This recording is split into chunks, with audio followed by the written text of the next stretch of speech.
नमस्कार मेरे प्यारे साथियों, मैं मिस्टर एक्स आज के हॉरर पॉडकास्ट में आपको 4 दोस्तों की भयानक मेघालय ट्रिप की घटना शेयर करने वाला हूं। अक्सर ये तो आप जानते ही हैं कि 7 सिस्टर्स के नाम से मशहूर भारत के नॉर्थ ईस्ट के स्टेट घूमने के लिए सबकी पहली पसंद है। तो 4 दोस्त जिनमें 2 लड़के और लड़कियां थीं, वो भी वहां पर घूमने के लिए जाते हैं। लेकिन एक रात को उनके साथ कुछ बदमाशों ने मारपीट और चोरी आदि कर ली थी, जिसके कारण वो अलग थलग हो गए थे। और उसके बाद उनके साथ उस भयानक और खौफनाक जंगल में जो हुआ, वो सुनकर आपके भी रोंगटे खड़े हो जाएंगे। और ये घटना इन 4 दोस्तों ने ही मेरे साथ शेयर की है, और शायद आपको यकीन भी ना हो कि भला आज के समय ऐसी चीज़ें कैसे हो सकती हैं। लेकिन उनकी बातें सुनकर मुझे भी उन पर यकीन करना ही पड़ा। अच्छा, तो जो भी साथी पहली बार मेरे से जुड़े हैं, वो हमारे चैनल की लॉयल फैमिली का हिस्सा ज़रूर बन जाए। चलिए अब उन 4 दोस्तों की दास्तानों को बयां करता हूँ। चारों तरफ घना अंधेरा और गहरा जंगल। अमावस्या की वो रात उन 4 दोस्तों पर भारी पड़ रही थी। सुमित जंगल में बने एक गहरे गड्ढे में गिरा हुआ था। उसे अंधेरे के सिवा कुछ नहीं दिख रहा था। वो चिल्ला रहा था, चीख रहा था, लेकिन उससे कुछ ही दूरी पर वैभव बेहोश पड़ा था। सुमित और वैभव से लगभग 7 से 8 किलोमीटर दूर रचना और काशी एक दूसरे का हाथ पकड़े हुए रास्ता खोजने की कोशिश कर रही थीं। दोनों ही डरी सहमी थीं। रचना घबराते हुए काशी से कहती है, काशी, ये हम कहाँ आ गए हैं? मुझे समझ नहीं आ रहा। काशी कहती है, मुझे भी नहीं पता। न जाने सुमित और वैभव कहाँ रह गए, उनके साथ क्या हुआ होगा। रचना कहती है, उनके साथ जरूर कुछ बुरा हुआ होगा, वरना अब तक वे हमें ढूंढ लेते। हमारे पास तो हमारे मोबाइल फोन भी नहीं है। पहले वो चोर बदमाश और फिर वो अजीब सा साया। पता नहीं ये जंगल कहाँ खत्म होता है। काशी कहती है, हमें हिम्मत से काम लेना होगा। हम लोग वैभव और सुमित का इंतजार नहीं कर सकते। हमें कैसे भी करके मेन रोड तक पहुंचना ही होगा। काशी और रचना अंधेरे में अनजान रास्ते पर चल रही थी। दोनों इस बात से अनजान थी कि जंगल अब खत्म होने ही वाला है कि उस अंधेरी जगह पर एक मंदिर जैसी इमारत दिखी। उस मंदिर से एक हल्की रोशनी आ रही थी, जिस रोशनी ने काशी और रचना का ध्यान अपनी तरफ खींचा। काशी तुरंत बोली, वो देख रचना, वहां कुछ है। रचना कहती है, हाँ, मुझे भी कुछ दिख रहा था। शायद किसी का घर हो। चल पास चलकर देखते हैं। जैसे जैसे वे दोनों उस मंदिर के करीब जाते हैं, उनके सामने विशालकाय इमारत आती है। जगह जगह पत्थर के पिलर बने हुए थे, जिनके ऊपर चील की मूर्ति बनी हुई थी।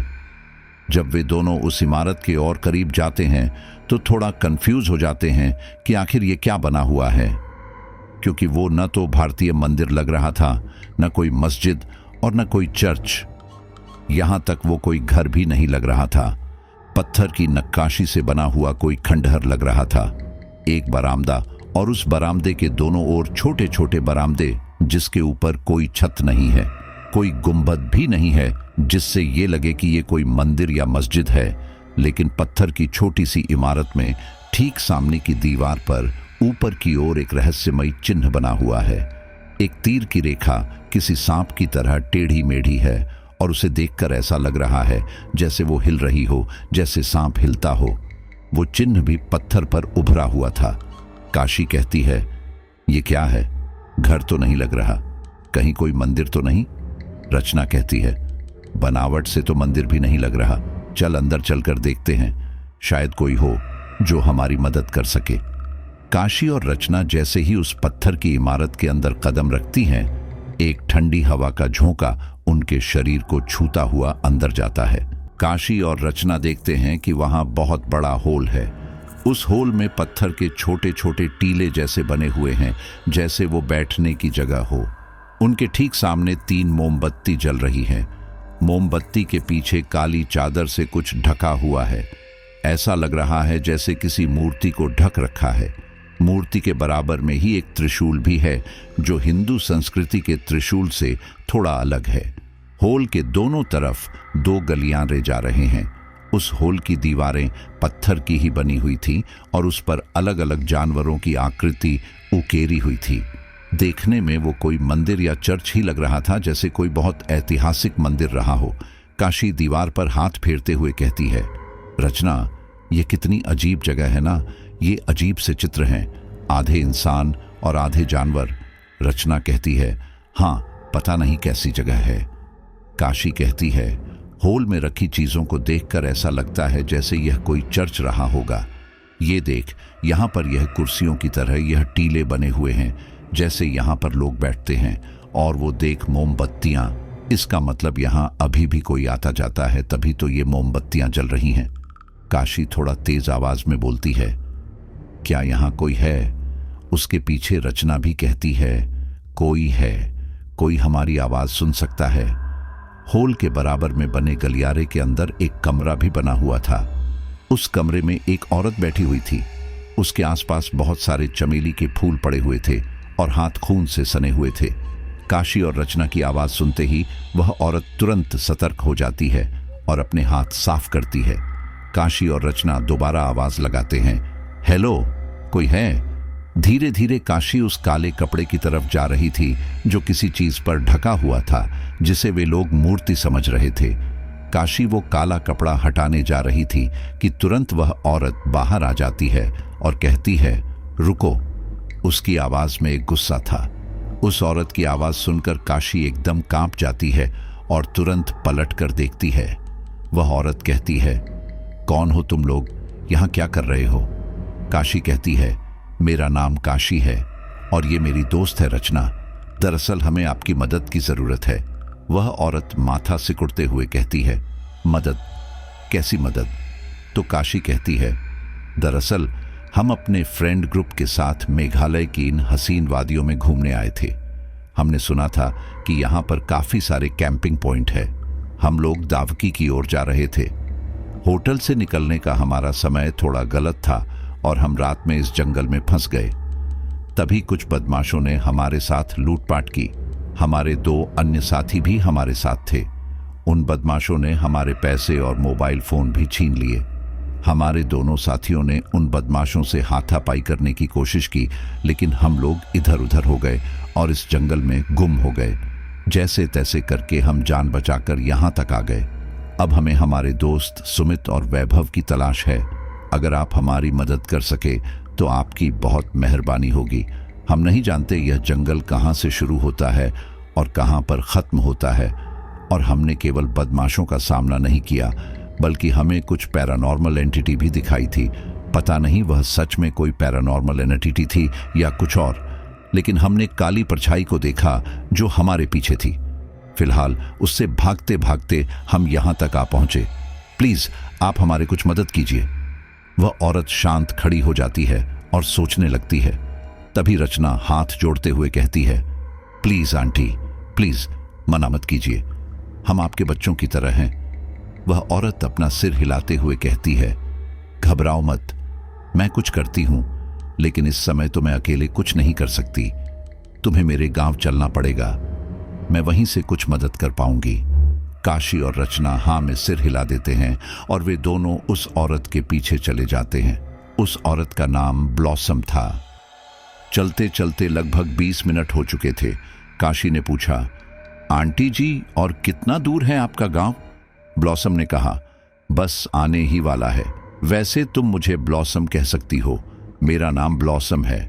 ये सुनते ही काशी और रचना एक दूसरे को चेहरे को देखती हैं, क्योंकि वो बूढ़ी औरत अच्छी खासी उम्र दराज औरत थी और इस तरह से अपने नाम को पुकारना भारतीय संस्कृति में बूढ़े लोग अच्छा नहीं मानते।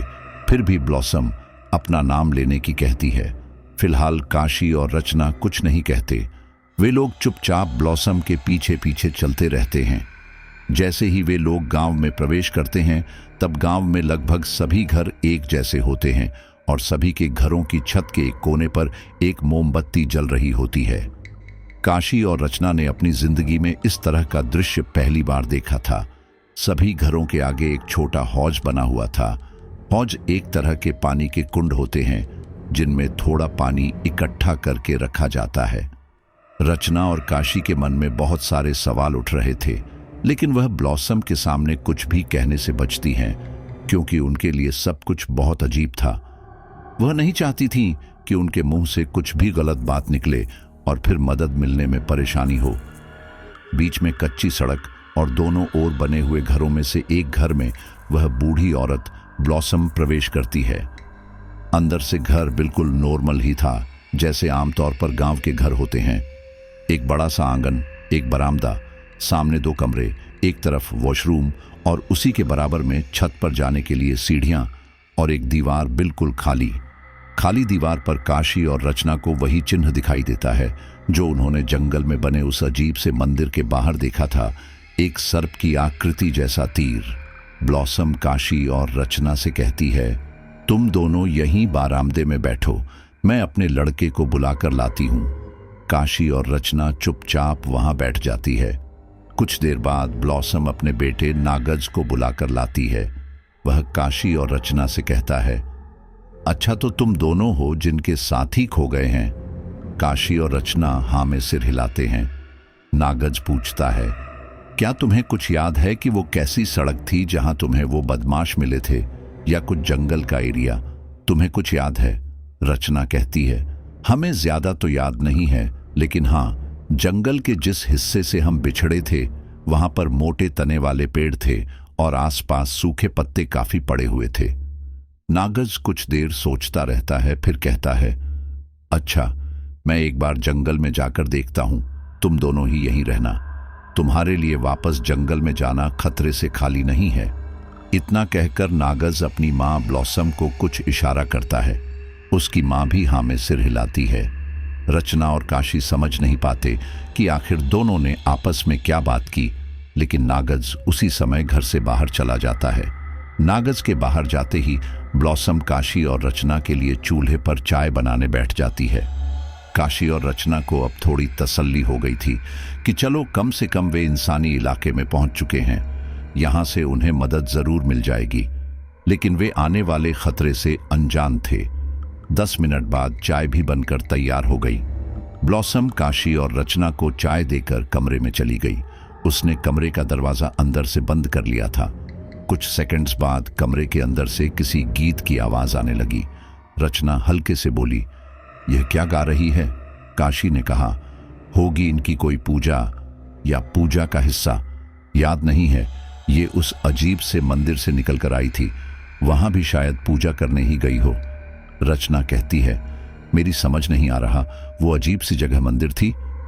काशी और रचना को ब्लॉसम के घर गए हुए लगभग आधा पौन घंटा ही हुआ था। वे लोग आपस में बातें कर ही रहे थे कि दरवाजे पर किसी की दस्तक हुई। रचना ने हैरानी से काशी की ओर देखा और कहा, अभी तो काफी रात है, क्या ये लोग रात को जागते हैं? बताओ इस समय इनके घर कौन आया होगा? तभी काशी कहती है, अरे कहीं इनका लड़का नागज ही तो नहीं? रचना कहती है, वो इतनी जल्दी कैसे वापस आ जाएंगे? वो तो अभी जंगल पहुंचे भी नहीं होंगे। काशी कहती है, चल हम चलकर दरवाजा खोलते हैं।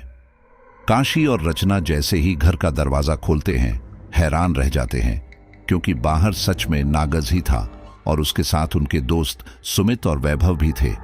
वैभव बेहोशी की अवस्था में था और शरीर की कई जगह से खून भी निकल रहा था। काशी और रचना खुशी के साथ हैरान भी होते हैं कि उनके दोस्त वापस आ गए, लेकिन इतनी जल्दी कैसे वापस आ गए? काशी और रचना को समझ ही नहीं आता कि वह प्रसन्नता की प्रतिक्रिया दे या हैरानी की। नागज वैभव को अपने कंधे पर लादे हुए था। जैसे ही दरवाजा खुलता है, नागज सीधा बरामदे में जाता है और अपनी मां को आवाज लगाता है। ब्लॉसम भी तुरंत बाहर आती है।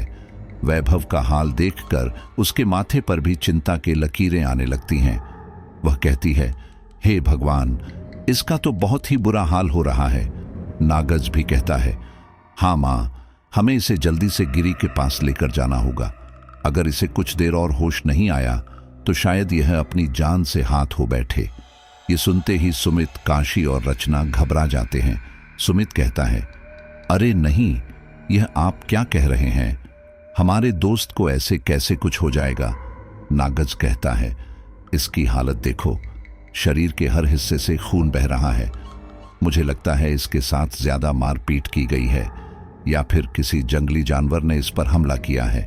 वो तो तभी पता चलेगा जब इसके शरीर से खून रुकना बंद होगा। फिलहाल तुम खुद देखो, हल्के हल्के ही सही खून रिस रहा है। कुछ देर बाद मौत पक्की है। ब्लॉसम वैभव के शरीर का खून साफ करने लगती है जितना वह कर सकती थी। रचना वैभव की गर्लफ्रेंड थी। वह रोती है और हाथ जोड़ते हुए कहती है, प्लीज आप कुछ कीजिए, आप हमें किसी अस्पताल या किसी क्लिनिक का पता बता दीजिए, हम अपने दोस्त को वहां लेकर चले जाएंगे। नागज कहता है, यहां दूर दूर तक कोई अस्पताल नहीं है। दरअसल हम आयुर्वेद चिकित्सा में भरोसा रखते हैं, जड़ी बूटियां के ऊपर ही जिंदा रहते हैं। ऐसे में हम किसी डॉक्टर पर भरोसा नहीं करते और इसलिए इस गांव में कोई अस्पताल नहीं है। अगर आपको किसी अस्पताल जाना है तो यहां से लगभग 50 से 60 किलोमीटर दूर जाना होगा। सुमित हैरानी से कहता है, क्या 50 से 60 किलोमीटर दूर? क्या आपके पास कोई गाड़ी या कुछ और वाहन है जिससे हम इतनी दूर लेकर जा सके? नागज कहता है, नहीं, हमारे यहां आपको एक साइकिल भी नहीं मिलेगी। हम पैदल चलने में विश्वास करते हैं। नागज की बातें बहुत ज्यादा अजीब थी। भला आज के जमाने के लोग इतने पिछड़ेपन में कैसे जीते हैं? आजकल तो गांव में भी हर सुविधा जा रही है। तभी रचना कहती है, एक मिनट, आप उस टाइम क्या कह रहे थे कि इसे गिरी के पास लेकर जाते हैं? गिरी क्या कोई वैद्य है? क्या वह हमारे वैभव को ठीक कर सकता है? नागज कहता है, जी हां, आप उन्हें वैद्य भी कह सकते हैं और ईश्वर का एक भेजा हुआ मसीहा भी। सुमित कहता है, क्या मतलब? नागज कहता है, गिरी इस गांव का सरदार और हमारे मंदिर का पुजारी है। गांव के सभी अच्छे बुरे फैसले गिरी ही लेता है। वह न केवल एक नेतृत्व करने वाला व्यक्ति है, बल्कि लोगों के कष्टों को दूर करने वाला व्यक्ति भी है। हमारे गांव में किसी को कोई बीमारी, दुख तकलीफ होती है तो सब गिरी के पास ही जाते हैं। आपके दोस्त की हालत बहुत गंभीर है। मेरी मानिए तो उसे गिरी के पास ही लेकर चलिए, क्योंकि आपके पास इतना समय नहीं है कि आप इसे कहीं शहर ले जाकर इलाज करा सकें। ये शायद रास्ते में ये हम तोड़ दे। रचना कहती है, ठीक है, आप गिरी के पास ही लेकर चलिए। उन दोस्तों के पास गिरी के पास जाने के अलावा कोई दूसरा चारा नहीं था, इसीलिए सभी लोग गिरी के पास जाते हैं। गिरी का घर भी लगभग गांव के अन्य घरों की तरह ही था। घर के आगे एक जलकुंड था, लेकिन बस एक चीज अलग थी कि वो घर सभी घरों से थोड़ा दूर और उस घर में 2 से अधिक कमरे बने हुए थे। शायद इस पहचान के लिए कि यह गांव के सरदार का घर है। जिस समय नागज वैभव और उसके दोस्तों को गिरी के पास लेकर पहुंचा, गिरी जलकुंड में स्नान कर रहा था। वह अपने दोनों हाथ जोड़कर अपने सिर के ऊपर रखे हुए था। आधा धड़ पानी में डूबा हुआ था। देखने में बहुत ही शालीन और शांत था। वह एक जवान व्यक्ति था। उसकी उम्र 30 से 33 के आसपास होगी। सुमित और उसके दोस्त जब गिरी को देखते हैं तो सोचते हैं कि क्या यही गिरी है। नागज की बातों से लगा था कि यह कोई बूढ़ा आदमी होगा। नागज और उसके दोस्त गिरी के स्नान पूरा करने का इंतजार करते हैं। जैसे ही गिरी जलकुंड से बाहर आता है, नागज कहता है, गिरी जी, हमें आपकी मदद की जरूरत है। गिरी बेहोश और खून से सने वैभव को देखकर समझ जाता है कि ये लोग इसके इलाज के लिए आए हैं। गिरी कहता है, ठीक है नागज, तुम इसे घर में लेकर आओ और तुम बाकी लोग चबूतरे पर बैठकर हमारा इंतजार करो। गिरी एक पेड़ के नीचे बने चबूतरे को इशारा करते हुए कहता है। सुमित कहता है, हम अपने दोस्त को अकेला नहीं छोड़ सकते, हम में से किसी एक को आपके साथ जाना होगा। गिरी घूर कर सुमित को देखता है। नागज कहता है, गिरी जी, कोई बात नहीं, ये उनके साथी हैं। फिर सुमित भी नागज और गिरी के साथ अंदर चला जाता है, लेकिन जिस कमरे में गिरी वैभव का इलाज करता है, सुमित और नागज भी उस कमरे में नहीं जा सकते थे। सुमित इस बात पर भी आपत्ति जताता है। वह कहता है, नागज, मुझे मेरे दोस्त के साथ अंदर जाना है। नागज कहता है, तुम ऐसा नहीं कर सकते, गिरी जी इलाज अकेले में करते हैं, वह उस कमरे में किसी को भी नहीं जाने देते। तुम बेफिक्र रहो, वह तुम्हारे दोस्त को ठीक कर देंगे। देखना, तुम जब अपने दोस्त को देखोगे तो तुम गिरी जी का शुक्रिया अदा करोगे, उन पर भरोसा रखो।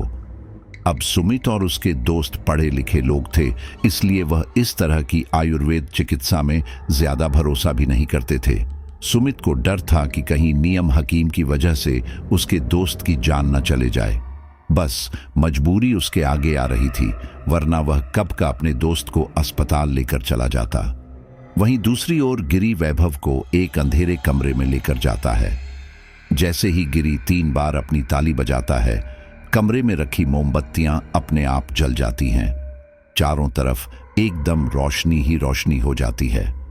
उस कमरे में कांच की बड़ी बड़ी बोतलों में बहुत सारी जड़ी बूटियां रखी हुई थी और साथ ही एक मूर्ति थी जिस पर काला कपड़ा ढका हुआ था। उस मूर्ति के आगे रंग बिरंगे फूल पड़े हुए थे। सबसे ज्यादा चमेली के फूल थे और उनसे तेज खुशबू पूरे कमरे में फैल रही थी। मूर्ति के सामने एक लंबा सा आसन भी रखा हुआ था जो पत्थर का था। गिरी वैभव को उस आसन पर लिटा देता है। उसके बाद गिरी सबसे पहले वैभव का बहता खून एक कटोरा में इकट्ठा करता है, फिर मूर्ति से पर्दा हटाता है। वो मूर्ति किसी राक्षस की मूर्ति के जैसी थी। समझ नहीं आ रहा था कि वह कोई भगवान है या फिर शैतान। अजीब से चेहरे वाली उस मूर्ति की नाक लंबी और नुकीली थी, कान भी खड़े थे जैसे बंदरों के होते हैं, कंधों पर पंख भी लगे हुए थे और हाथ में एक त्रिशूल था। ठीक वैसा ही त्रिशूल जैसा उस अजीब से मंदिर में था। गिरी कटोरे में एकत्रित वैभव के खून को हाथ में अच्छी तरह मसलता है और फिर अपने हाथ उस मूर्ति के ऊपर मसलने लगता है। धीरे धीरे मूर्ति से खून अपने आप ही गायब होने लगता है और उधर वैभव के शरीर के जख्म भी धीरे धीरे भरने लगते हैं। यह किसी जादू से कम नहीं था। गिरी की यह विधि शायद ही कोई जानता होगा, लेकिन मात्र 10 से 15 मिनट के अंदर वैभव का शरीर पूरी तरह से सामान्य हो गया था। ऐसा लग ही नहीं रहा था कि उसके शरीर पर एक छोटे से कट का निशान भी है। इसके बाद गिरी कुछ जड़ी बूटियों का अर्क निकालता है और उस अर्क को वैभव के मुंह में डालता है। अर्क की एक बूंद जैसे ही वैभव की जीभ पर पड़ती है, वैभव होश में आ जाता है और अपने आप को एक अजीब से स्थान पर पाता है। वैभव उस स्थान को अच्छे से देख पाता और समझ पाता कि वह कहाँ है। उससे पहले ही गिरी वैभव की आंखें अपने हाथों से बंद कर लेता है। वैभव तुरंत उठकर बैठता है और उस हाथ को हटाने की कोशिश करता है, लेकिन तभी गिरी कहता है, शांत हो जाओ, तुम्हारा इलाज चल रहा है, तुम्हें अपनी आंखें नहीं खोलनी है। शायद तुम भूल गए हो कि तुम घायल अवस्था में मेरे पास आए थे। इतना कहते हुए गिरी वैभव की आंख पर एक काला कपड़ा बांध देता है। पता नहीं गिरी के शब्दों में कौन सा सम्मोहन था, कौन सा नशा था, जो वैभव उसकी बात बहुत ही शांति के साथ सुनता है। वैभव बिल्कुल शांत हो जाता है। गिरी जड़ी बूटियां में से एक पत्तियों का गुच्छा उठाता है। वह उन पत्तियों को वैभव के पूरे शरीर में छुआता है। जैसे जैसे वे पत्तियां वैभव के शरीर को छू रही थी, वैभव को बहुत ही आराम मिल रहा था। ऐसा लग रहा था कि नई ताजगी, नई ऊर्जा उसके शरीर में प्रवेश कर रही है। धीरे धीरे गिरी वैभव की आंखों की पट्टी भी खोल देता है। इसके बाद गिरी वैभव का हाथ पकड़कर बाहर ले आता है। वैभव को अपने पैरों पर सही सलामत खड़ा देख सुमित को हैरानी होती है, साथ ही वह बहुत खुश भी होता है। वैभव भी सुमित को देखकर एकदम भावुक हो जाता है। वैभव और सुमित जल्दी से काशी और रचना के पास जाते हैं। वैभव को देखकर रचना तुरंत वैभव को गले लगा लेती है, लेकिन उसी समय सुमित को थोड़ा अजीब लगता है। वह सोचता है कि आखिर उस गिरी ने ऐसा क्या इलाज किया कि वैभव के शरीर पर ना कोई दवा लगी, ना कोई पट्टी बंधी, और ये बिल्कुल ठीक हो गया। जहां तक अभी उसके कपड़े खून से सने हुए थे, वहीं अब एक खून का धब्बा भी उसके शरीर पर नहीं लगा है और ना उसके कपड़ों पर। वह अपनी ही सोच में गुम हो जाता है। तभी काशी सुमित से कहती है, क्या हुआ, तुम किस सोच में डूब गए? क्या वैभव को ठीक देखकर खुश नहीं हो? सुमित कहता है, नहीं, ऐसा तो कुछ नहीं है। मुझे तो बहुत खुशी हो रही है, लेकिन तुम्हें नहीं लगता पूरी तरह ठीक हो जाना कोई जादू है? काशी कहती है, क्या मतलब? सुमित कहता है, मेरा मतलब, अगर हम वैभव को किसी डॉक्टर के पास लेकर जाते तो न तो वैभव इतनी जल्दी होश में आता और न इतनी जल्दी चल पाता। वहीं इसके शरीर पर दवाई और पट्टी भी बंधी होती।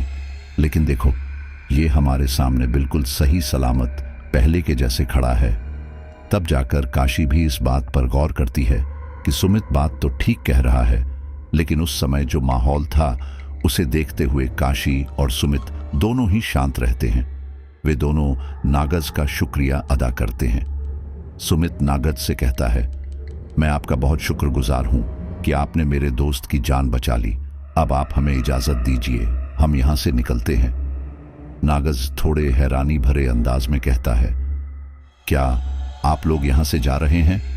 सुमित कहता है, हां, अब हम यहां रुककर क्या करेंगे? आप हमारे लिए रात में परेशान हुए और इतनी सुबह हमें यहां लेकर आए, इतनी मेहरबानी काफी है। यहां और रुक, हम आप पर बोझ नहीं बनना चाहते। तभी ब्लॉसम वहां आ जाती है और कहती है, किसने कहा तुम हम पर बोझ हो? शायद तुम नहीं जानते कि हमारे यहां आने वाले मेहमान को भगवान समझा जाता है। जब हमारे गांव में बाहर का कोई भी व्यक्ति आता है तब हमें पता चलता है कि हमारे देवता हमसे बहुत ज्यादा प्रसन्न हैं। और हमारे यहाँ यह नियम है कि यहाँ आने वाले मेहमान की ऐसी मेहमान नवाजी की जाए जैसे किसी भगवान की जाती है। जिस तरह से हम भगवान की आराधना करते हैं, उन्हें पूजते हैं, ऐसे ही यहाँ आने वाले मेहमानों को भी पूजा जाता है। भले ही तुम मुश्किल की घड़ी में यहाँ आए थे, लेकिन तुम हो तो हमारे मेहमान ही। सुमित कहता है, तो आप हमसे क्या चाहती हैं? नागज कहता है, कुछ नहीं, बस 2-4 दिन यहाँ रुककर हमें सेवा का मौका दीजिए ताकि हमारे देवता हमसे प्रसन्न हो सके। सुमित कहता है, देखिए, मैं आपकी बात समझ सकता हूँ। हर जगह हर कल्चर में अलग अलग रूल होते हैं, सबकी अलग अलग संस्कृति होती है। शायद आपकी संस्कृति भी यही होती होगी, लेकिन आप हमारी परेशानी समझने की कोशिश कीजिए। हमें वापस घर भी लौटना है और इस समय ना तो हमारे पास पैसा है और ना हमारे मोबाइल। हम घर पर कांटेक्ट भी नहीं कर पा रहे। हमें जल्द से जल्द अपने घर के लिए निकलना होगा। हमारे घर वाले फोन कर रहे होंगे, वे परेशान होंगे। इसलिए हम चाहते हैं कि जल्द से जल्द शहर पहुंचकर अपने घर वालों को इत्तिला कर दें। यह सुनते ही नागज और ब्लॉसम का चेहरा मुरझा जाता है। वह अपनी गर्दन नीचे कर लेते हैं और शांत हो जाते हैं। तभी रचना कहती है, यार सुमित, तुम कैसी बातें करते हो? एक तो ब्लॉसम और नागज ने हमारी इतनी मदद की और हम उनकी खुशी के लिए 2 दिन यहाँ नहीं रुक सकते। और वैसे भी ये अपने देवता को खुश करने के लिए हमारी मेहमान नवाजी करना चाहते हैं, तो इसमें बुरा ही क्या है? और ऐसा तो ज्यादातर कल्चर में होता ही है कि मेहमान को भगवान माना जाता है। सुमित कहता है, लेकिन रचना, तुम समझने की कोशिश करो। कल ही वैभव के साथ इतना सब कुछ हुआ और अब हम अपनी जान। रचना कहती है, मैं सब समझ रही हूं, तुम मुझे मत समझाओ। इनकी वजह से ही वैभव ठीक हो पाया है, इसलिए हम उनकी बात को मना नहीं कर सकते। ब्लॉसम जी, आप बेफिक्र रहिए, हम यहाँ पर आपके कहे अनुसार 2-3 दिन जरूर रुकेंगे, है ना वैभव? वैभव भी कहता है, हाँ हाँ बिल्कुल, क्यों नहीं। आखिर इन्होंने मुझे मरते से बचाया है। मुझे जीवन दान देने वाले ये भगवान के समान ही हैं और हम भगवान की बात कैसे टाल सकते हैं। सुमित और काशी आगे कुछ नहीं कह पाते और उन्हें मजबूरन उस गांव में रुकना पड़ता है। ब्लॉसम और नागज खुश हो जाते हैं और उन सभी को अपने घर ले जाते हैं। धीरे धीरे दिन पूरी तरह से दिन निकल गया था। गांव के लोग भी अपने अपने घरों से बाहर निकलकर काम में लगे हुए थे। ब्लॉसम ने उन चारों दोस्तों को दूसरा कमरा दे दिया था। वे चारों दोस्त उस कमरे में आराम कर रहे थे। उनके दिमाग से कल रात का वह हादसा अभी भी नहीं निकला था और वे इस पर अपनी चर्चा कर रहे थे कि तभी उन्हें सांप के फुंकराने की आवाज आती है। पहले तो वह आवाज काफी धीमी थी, लेकिन जब वे लोग उस आवाज पर गौर करते हैं तो एकदम शांत हो जाते हैं और फिर देखते ही देखते वह आवाज इतनी ज्यादा बढ़ जाती है कि वे चारों डर जाते हैं। उन्हें लगता है कि इसी कमरे में कोई सांप घुस आया है। सुमित कहता है, यह आवाज किसी सांप की है। रचना कहती है, हाँ मुझे भी ऐसा ही लगता है, लेकिन सांप है कहाँ? सुमित और वैभव उस कमरे में सब जगह देखते हैं, उन्हें सांप कहीं दिखाई नहीं देता। कमरे में सामान भी काफी था, 2 चारपाई, कई सारी पोटलियां, एक अलमारी। ऐसे में वह हर जगह घुसकर नहीं देख सकते थे कि आखिर सांप कहाँ है, लेकिन वे लोग रिस्क नहीं लेते और तुरंत उस कमरे से बाहर आ जाते हैं और ब्लॉसम को सांप के बारे में बताते हैं। ब्लॉसम हैरानी से कहती है, क्या सांप? मैं देखती हूँ।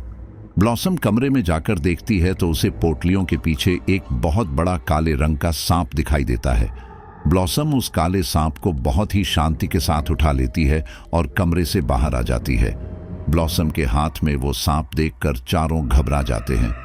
ब्लॉसम उस सांप को लेकर सीधे बाहर चली जाती है। चारों दोस्तों की सिट्टी पट्टी गुम हो गई थी कि एक बूढ़ी औरत के अंदर इतनी हिम्मत है कि उसने इतने बड़े काले सांप को अपने हाथ में उठा लिया। जैसे ही ब्लॉसम वापस आती है, काशी हैरानी से पूछती है, क्या आपको उस सांप से डर नहीं लगा? वह एक जहरीला सांप था।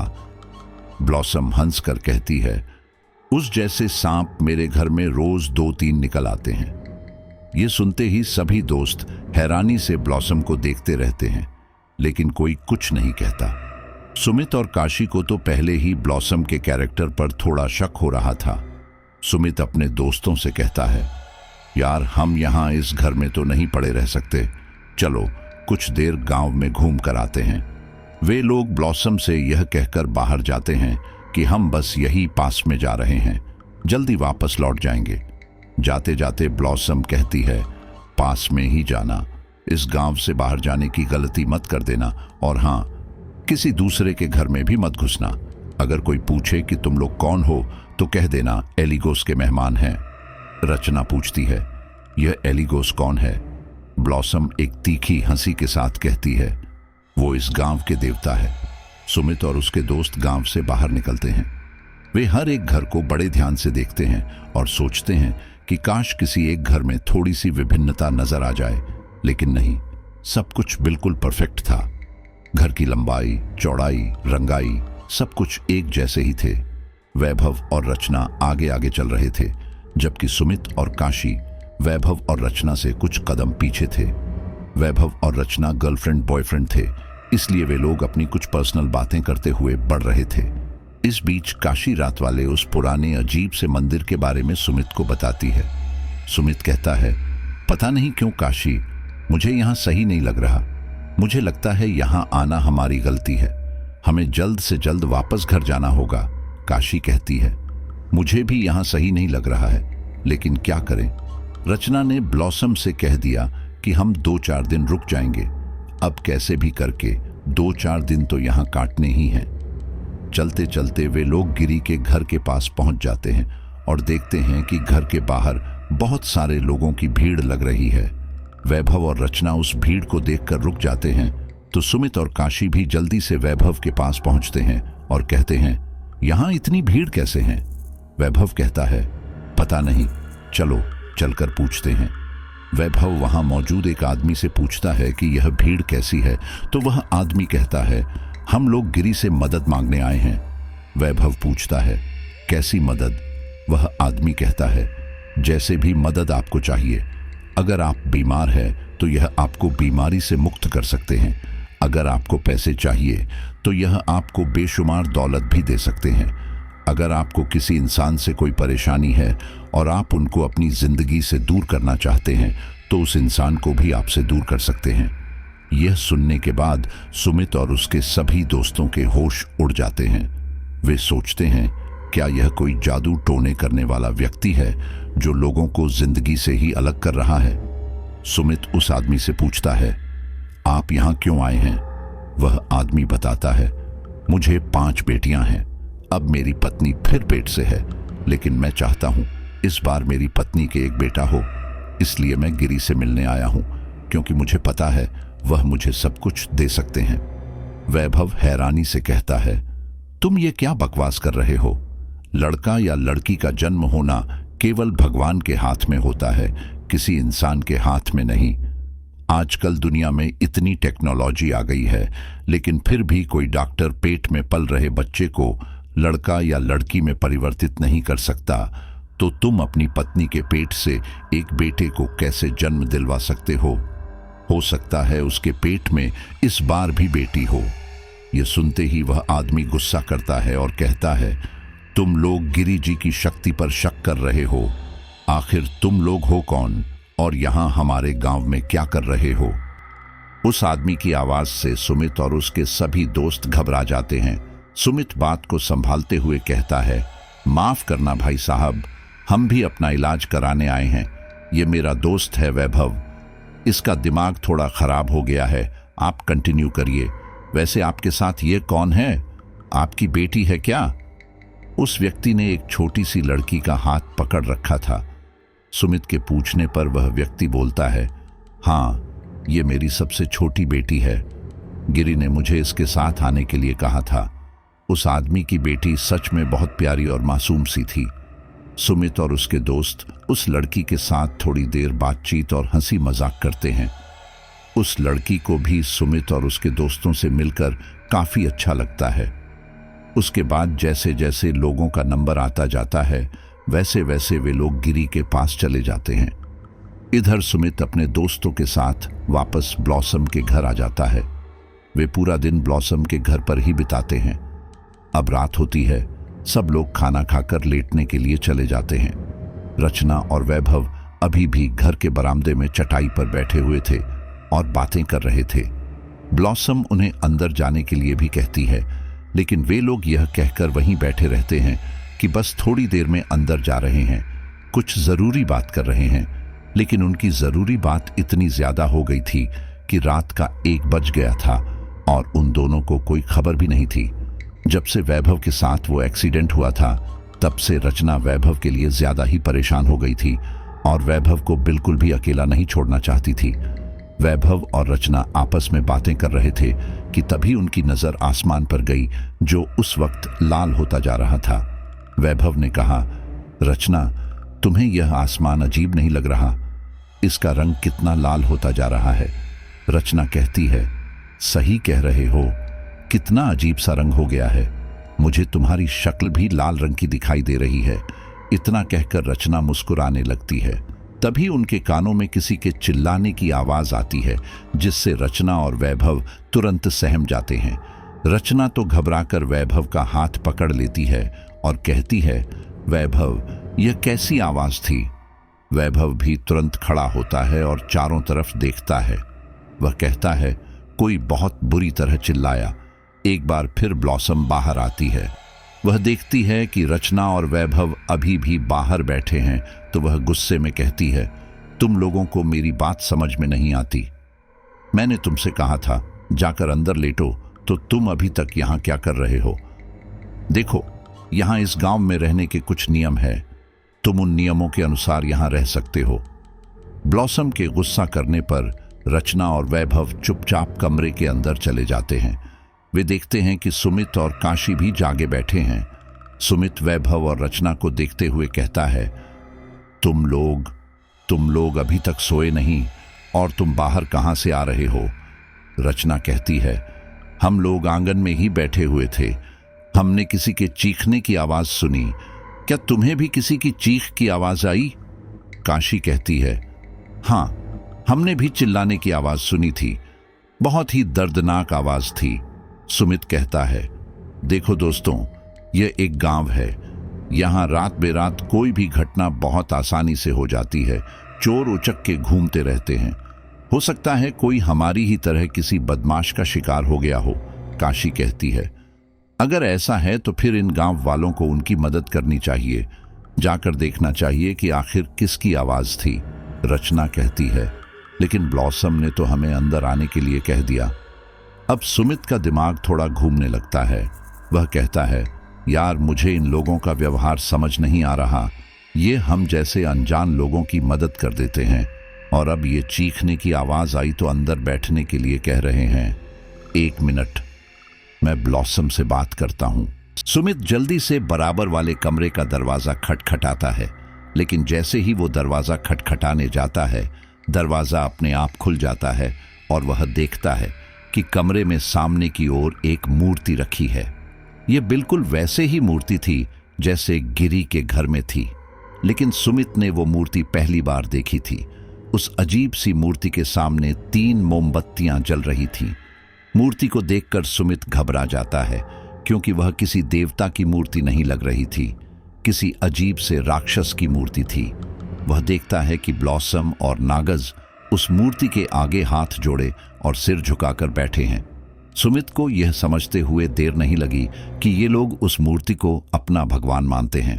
ब्लॉसम नागज से कहती है, लाओ मेरी थाल दो, मैं मंदिर होकर आती हूँ। नागज पूजा की एक थाल जिसमें एक नरमुंडी, एक मिट्टी का छोटी मटकी, चमेली के कुछ फूल और 2 पीले लड्डू रखे थे, ब्लॉसम को दे देता है। ब्लॉसम जैसे ही खड़ी होती है, सुमित तुरंत भागकर अपने कमरे में चला जाता है। काशी पूछती है, क्या हुआ, तुमने ब्लॉसम से कुछ कहा? सुमित कहता है, नहीं यार, मैंने कुछ नहीं कहा, मुझे यहाँ अब नहीं रुकना, मेरी मानो तो अभी समय है, अभी यहाँ से निकल चलो, ये लोग मुझे अजीब लग रहे हैं। रचना कहती है, तुम क्या कहना चाहते हो, साफ साफ कहो, तुम्हें ये लोग अजीब क्यों लग रहे हैं? इसलिए कि उन्होंने वैभव को एकदम ठीक कर दिया। सुमित कहता है, हाँ, इसीलिए मुझे ये लोग अजीब लग रहे हैं। तुम खुद सोचो, अगर वैभव को हम अस्पताल लेकर जाते तो क्या वह इतनी जल्दी अपने पैरों पर खड़ा हो पाता? इसके शरीर पर एक भी चोट का निशान नहीं है, और तुम्हें याद हो तो इसके शरीर का कोई हिस्सा ऐसा नहीं था जो खून से लथपथ ना हो। तुम समझ सकती हो कि ये कोई जादू टोना करने वाला गांव है। रचना कहती है, हाँ तो क्या हुआ, अगर तंत्र मंत्र के जरिए किसी ने ठीक भी कर दिया तो? शहर में भी तो लोग इस तरह के हथकंडे अपनाते हैं, इसमें कोई बड़ी बात नहीं है। सुमित कहता है, बड़ी बात नहीं है, ठीक है, मैं तुम्हारी बात बड़ी करता हूँ। तंत्र मंत्र के जरिए, जादू टोने के जरिए हम अपना फायदा कर सकते हैं, इसमें कोई बुराई नहीं है। लेकिन क्या तुमने देखा है कोई राक्षस जैसे दिखने वाले को भगवान मानता हो? वैभव हैरानी से कहता है, क्या मतलब? सुमित धीमी और दबी हुई आवाज में कहता है, मैं अभी ब्लॉसम का कमरा खटखटा ही रहा था ताकि उसे चीख के लिए जागरूक कर सकूं, लेकिन गलती से दरवाजा खुल गया और मैंने अंदर बहुत कुछ अजीब देखा। मैंने वहां एक अजीब से राक्षस की मूर्ति देखी। ब्लॉसम और उसका बेटा उसकी पूजा कर रहे थे। मुझे वो कहीं से कहीं तक कोई देवता नहीं लगा। पूरा कमरा अजीब ढंग से डेकोरेटेड था, जगह जगह सफेद फूल पड़े हुए थे और तेज महक सब जगह फैली हुई थी। इतना ही नहीं, ब्लॉसम किसी मंदिर जाने की बात कर रही थी। उसके हाथ में पूजा की एक थाल थी जिसमें एक नरमुंडी थी। तुम मुझे बताओ, नरमुंडी से कौन सी पूजा की जाती है? रचना कहती है, तांत्रिक लोग नरमुंडी से ही पूजा करते हैं, उनके गले में तो नरमुंडी की माला भी पड़ी रहती है। रचना सुमित की बातों को सीरियस नहीं ले रही थी। उसके हिसाब से अगर कोई नरमुंडी से किसी अजीब सी दिखने वाली मूर्ति की पूजा भी करता है तो इसमें कोई बड़ी बात नहीं है। हमारा भारत विविधताओं का देश है, ऐसे में हर किसी के बहुत सारे देवी देवता होते हैं, कुछ लोक देवता होते हैं, कहीं कोई कुल देवता होते हैं।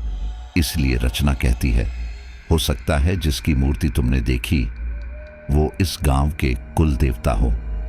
सुमित कहता है, मुझे समझ नहीं आता। रचना, तुम्हारी आंखों पर कौन सी पट्टी बंधी हुई है? तुम्हें कुछ भी अजीब नहीं लग रहा? मुझे काशी ने बताया कि कल तुम लोग अजीब से मंदिर में गई थी। मैं मानता हूं कि वह मूर्ति उनके यहाँ की कुल देवता की हो सकती है, लेकिन काशी ने मुझे यह भी बताया कि कल एक मूर्ति काले कपड़े से ढकी हुई थी। तो आखिर इन लोगों ने अपनी मूर्तियों को कपड़ों से क्यों ढक रखा है? रचना कहती है, सुमित तुम परेशान हो और कुछ नहीं, तुम इन चीजों को बहुत ज्यादा सीरियसली ले रहे हो, और शायद ऐसा इसीलिए क्योंकि तुम एक पढ़े लिखे इंसान हो। देखो, पढ़ी लिखी मैं भी हूं, लेकिन हम इस बात से इनकार नहीं कर सकते कि हमारे भारत में बहुत सारे कल्चर्स हैं और यह भी कल्चर का पार्ट हो सकता है। उन्होंने अभी तक हमें कोई नुकसान नहीं पहुंचाया है, इसलिए हम उन्हें गलत नहीं ठहरा सकते। तभी काशी कहती है, यार तुम लोग बहस करना बंद करो और अब यह बताओ कि आगे क्या करना है। सुमित कहता है, मैं ब्लॉसम का पीछा करूंगा, मैं देखूंगा कि आखिर वो पूजा कैसे करती है। इतना कहकर सुमित दबे कदमों से कमरे से बाहर जाता है। वैभव उसे रोकने की कोशिश भी करता है, लेकिन सुमित अपना हाथ झटक कर चुपचाप बाहर चला जाता है। काशी भी उसके पीछे जाती है। सुमित और काशी ब्लॉसम का पीछा करते करते उस अजीब से मंदिर तक पहुंच जाते हैं। वे देखते हैं कि ब्लॉसम मंदिर के प्रवेश द्वार को चूमती है और थाल लेकर अंदर जाती है। सुमित और काशी सबसे पहले बाहर से ही अंदर होल में झांकने की कोशिश करते हैं। वह देखते हैं कि ब्लॉसम सामने रखी मूर्ति, जो काफी विशाल थी, उसका काला कपड़ा हटाती है और इस बार काशी भी उस मूर्ति को देख पाती है। उस मूर्ति से पर्दा हटते ही पास में ही रखा वह त्रिशूल चमकने लगता है। उसके चारों तरफ रोशनी चमचमाने लगती है। ब्लॉसम उस मूर्ति के आगे नतमस्तक होती है और फिर बराबर में बने एक गलियारे में चली जाती है। सुमित और काशी बिना आवाज किए ब्लॉसम के पीछे जाते हैं। वे लोग उस कमरे में प्रवेश तो नहीं कर पाते, हालांकि उस कमरे में कोई भी दरवाजा नहीं लगा हुआ था, लेकिन फिर भी वे ब्लॉसम के डर से अंदर नहीं जाते। लेकिन उन्हें कमरे के बराबर में एक छोटी सी खिड़की नुमा ताक दिखाई देती है, जिससे वे दोनों अंदर का काफी कुछ देख सकते थे। अंदर के कमरे में कुछ मशालें जल रही थीं और मशालों के ठीक ऊपर 2 सींग लगे हुए थे। उस कमरे में लगभग 8 से 10 मशालें होंगी। वह काफी बड़ा कमरा था। कमरे की दीवार पर एक अजीब सा सिंबल बना हुआ था, जिसमें एक राक्षस के चेहरे की आकृति थी, जिसके बड़े बड़े दांत थे, आंखों में गुस्सा था और वो आकृति एक 5 सितारा में कैद थी। वो 5 सितारा एक गोल घेरे में कैद था। देखने में यह बात क्लियर हो रही थी कि यह तंत्र मंत्र की ही जगह है, क्योंकि कोई भी सात्विक व्यक्ति या भगवान की जगह ऐसी नहीं होती है। अंधेरे में कैद डरावना माहौल, सुमित और काशी ने ऐसा कोई भी मंदिर आज तक नहीं देखा था। उस अजीब से सिंबल के अलावा दीवार पर कुछ चित्र बने हुए थे, जिनमें से एक चित्र ब्लॉसम के घर की दीवार पर भी बना हुआ था। सुमित और काशी उस कमरे को अच्छी तरह देख ही रहे थे कि तभी उन्हें ब्लॉसम और किसी दूसरे व्यक्ति की आवाज आती है। वह दूसरा व्यक्ति कौन था, सुमित और काशी नहीं देख पाए, लेकिन वह कहता है, मुझे वो लड़की चाहिए। ब्लॉसम कहती है, जी, मैं पूरी कोशिश करूंगी कि मैं उसे आप तक पहुंचा सकूं। वह आवाज फिर आती है, जल्द से जल्द, इस अमावस्या से पहले पहले मुझे वह लड़की चाहिए। मुझे उसे अपनी प्रेमिका बनाना है। वह मुझे भा गई है। ब्लॉसम कहती है, आप मुझे 1-2 दिन का समय दीजिए। मैं जल्द ही रचना को आपको सौंप दूंगी। मैं समझ सकती हूं कि आप उसकी खूबसूरती में खो गए होंगे और वह जल्दी आपकी हो जाएगी। ये सुनते ही सुमित और काशी के होश उड़ जाते हैं। एक पल के लिए तो वही समझ ही नहीं पाते कि आखिर ब्लॉसम किस रचना की बात कर रही है और वो दूसरा व्यक्ति कौन है जो रचना की मांग कर रहा है। काशी और सुमित एक दूसरे को हैरानी से देखते रहते हैं। दोनों के चेहरे पर पसीना बहने लगता है और पैर कंपकपाने लगते हैं।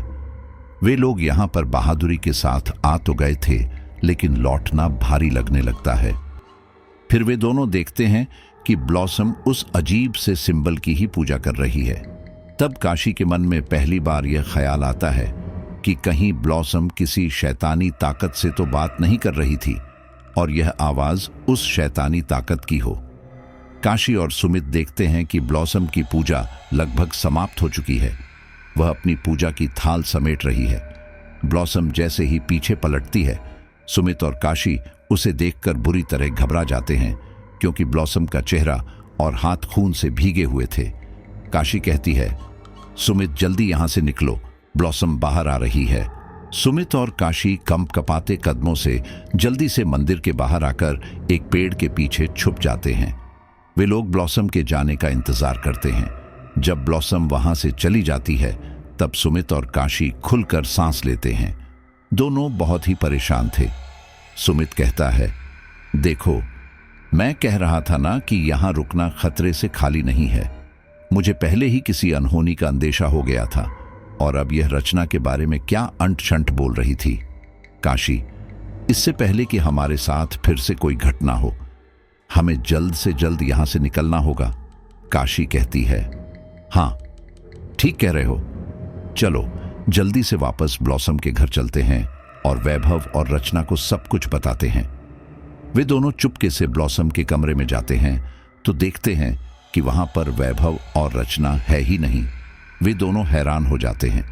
काशी कहती है, अब ये दोनों इस समय कहां चले गए। सुमित कहता है, हाँ यार, यह कोई समय है क्या कहीं जाने का। कल रात भी वो लोग रात 1 बजे तक बाहर बैठकर बातें कर रहे थे। काशी कहती है, कहीं आसपास गांव में घूमने तो नहीं निकल गए। सुमित कहता है, इतनी रात को। काशी कहती है, अरे कहीं ऐसा तो नहीं कि वे लोग हमारे पीछे आए हो और रास्ता भटक गए हो। सुमित कहता है, हाँ ऐसा हो सकता है, चलो हमें उनका ढूंढना चाहिए। सुमित और काशी यह नहीं देखते कि रात का कौन सा पहर है, रात अंधेरी है या उजियारी। वे लोग अपने दोस्त को ढूंढने के लिए उस गांव में इधर से उधर भटकते रहते हैं। अचंभा तो तब होता है जब उन्हें वैभव और रचना कहीं दिखाई नहीं देते। सुमित और काशी की चिंता अब बढ़ने लगी थी। वे लोग मंदिर जाने वाले रास्ते पर भी वैभव और रचना को ढूंढते हैं, लेकिन उन लोगों का कुछ अता पता नहीं था।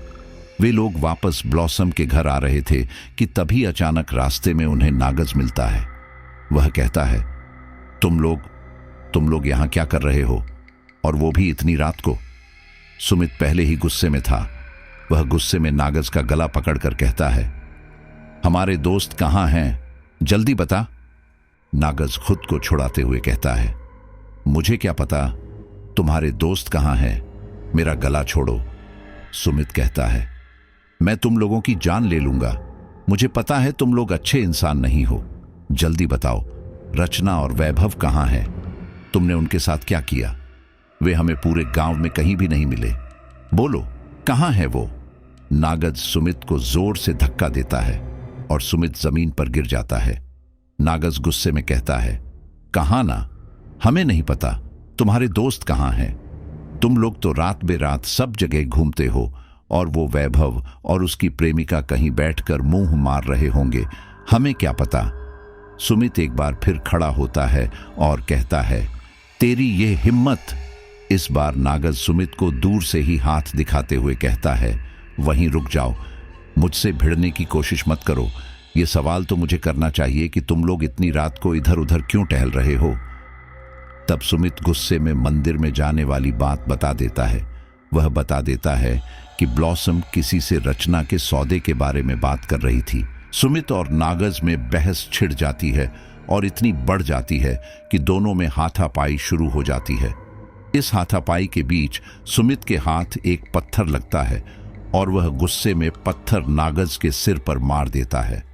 नागज के सिर पर वह पत्थर ऐसी जगह पर लगता है कि नागज के तुरंत खून निकलने लगता है और वह नीचे गिर जाता है।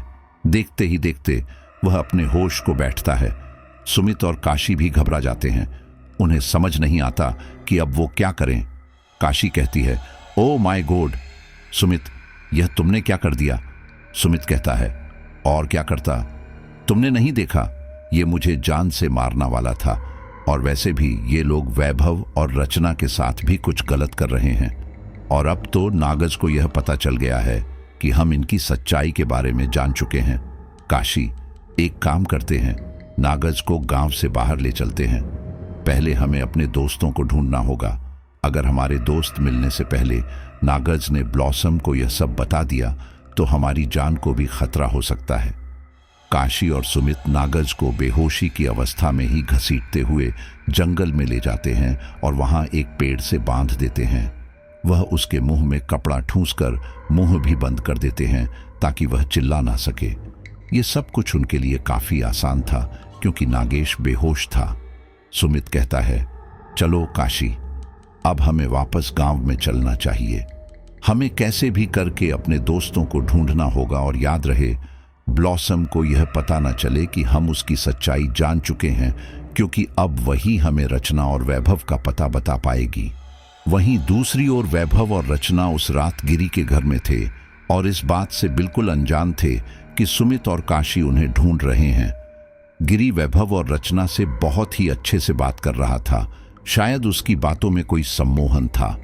वैभव और रचना जब उससे बात कर रहे थे तब उन्हें बहुत ही संतुष्टि मिल रही थी। दरअसल गिरी ने अपने एक नौकर के हाथों वैभव और रचना को वहां बुलाया था। उसने अपने नौकर से यह कहलवाया था कि उन्हें एक बार वैभव का चेकअप करना है, इसीलिए वैभव और रचना गिरी के घर पर थे। जब वे लोग आपस में बातें कर रहे थे तब ब्लॉसम वहां आती है और कहती है, वैभव और रचना तुम्हारे दोनों दोस्त इस गांव को छोड़कर जा चुके हैं। ये सुनते ही दोनों हैरान रह जाते हैं। वैभव कहता है, क्या? ये आप क्या कह रही हैं? वे हमें छोड़कर कैसे जा सकते हैं? ब्लॉसम कहती है, मैं सच कह रही हूं, तुम्हें तो पता ही है वे शुरू से यहाँ नहीं रुकना चाहते थे और अब उन्हें एक बहाना मिल गया। मैं जानती हूँ कि उन्होंने मुझे पूजा करते हुए देख लिया था। हमारा गांव बहुत ही पुरातात्विक गांव है और हमारे देवता एलिगोस हैं। शायद सुमित ने हमारे देवता को देखकर यहाँ से जाने का फैसला किया। तुम मानो या मत मानो, वे शायद तुम लोगों के लिए राक्षस हो सकते हैं, क्योंकि वह देखने में ऐसे ही हैं, लेकिन वह किसी देवता से कम नहीं है। वो तो हमारे भगवान हैं। उन्हीं की वजह से ये गांव बसा है। उन्हीं की वजह से तुम ठीक हो पाए हो। क्या तुमने कभी सोचा है कि तुम इतनी जल्दी ठीक कैसे हो गए? शायद तुम नहीं जानते कि तुम्हारे जख्म बहुत गहरे थे। तुम्हारे जख्म को एकदम भरने वाला और कोई नहीं बल्कि हमारा देवता एलिगोस ही है। तुम्हें उनका धन्यवाद करना चाहिए और उनके धन्यवाद के लिए तुम्हें यहाँ रुकना होगा। एक इंसान की इंसानियत इसी से तो पता चलती है। क्यों रचना, मैं ठीक कह रही हूं ना? रचना हकलाते हुए कहती है, हाँ हाँ ब्लॉसम, सही बात है। इसलिए तो मैं यहाँ रुकने के लिए मान गई, लेकिन मुझे यकीन नहीं हो रहा कि हमारे दोस्त हमें अकेला छोड़कर चले गए। ब्लॉसम कहती है, अब मानो या मत मानो बेटा, सच यही है, वे दोनों तुम्हें छोड़कर चले गए हैं। उन्होंने मुझसे कहा कि मैं तुम्हें यह बता दूं कि तुम लोग खुद वापस आ जाना। तभी बात को काटते हुए वैभव कहता है, चलिए ठीक है गिरी जी, रात काफी हो गई है, अब हमें भी ब्लॉसम जी के घर जाना होगा। फिर 1-2 दिन बाद हम अपने घर के लिए निकल जाएंगे। तभी ब्लॉसम कहती है, नहीं वैभव, तुम मेरे घर नहीं जा सकते। ब्लॉसम के चेहरे पर थोड़ी चिंता थी। अगले ही पल वो बात को संभालते हुए कहती है, दरअसल गिरी जी ने मुझसे वादा लिया था कि 2 दिन मैं आपकी मेहमान नवाजी करूंगी और 2 दिन वो खुद। ये सुनते ही रचना मुस्कुराती है और कहती है, क्या सच में?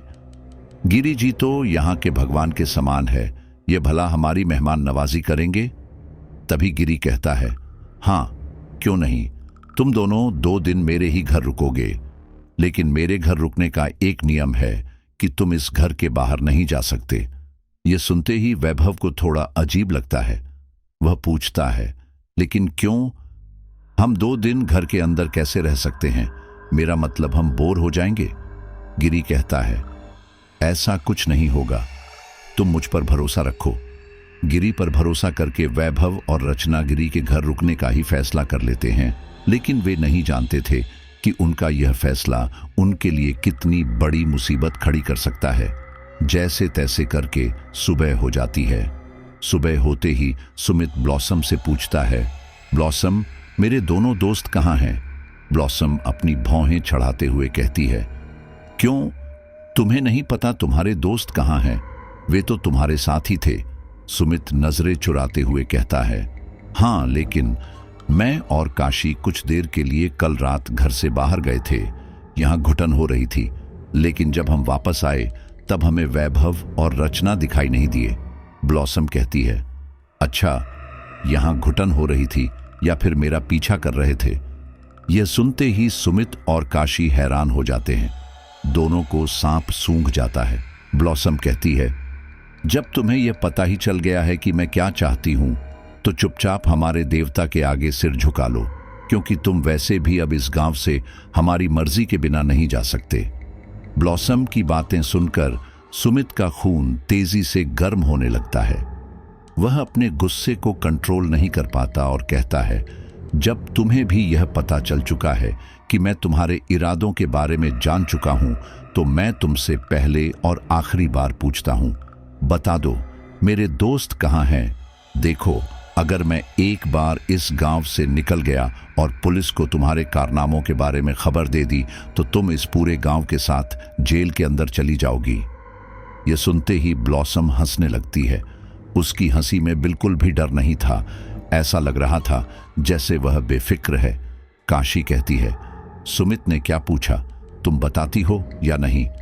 ब्लॉसम कहती है, मुझसे क्या पूछते हो, वह अपनी सही जगह पर है और अब जल्द ही तुम लोग भी अपनी सही जगह पर जाने वाले हो। इतना कहते कहते अचानक ब्लॉसम की हंसी गुस्से में बदल जाती है और वह पास में पड़ा हथौड़ा लेकर सुमित और काशी के सिर पर वार कर देती है।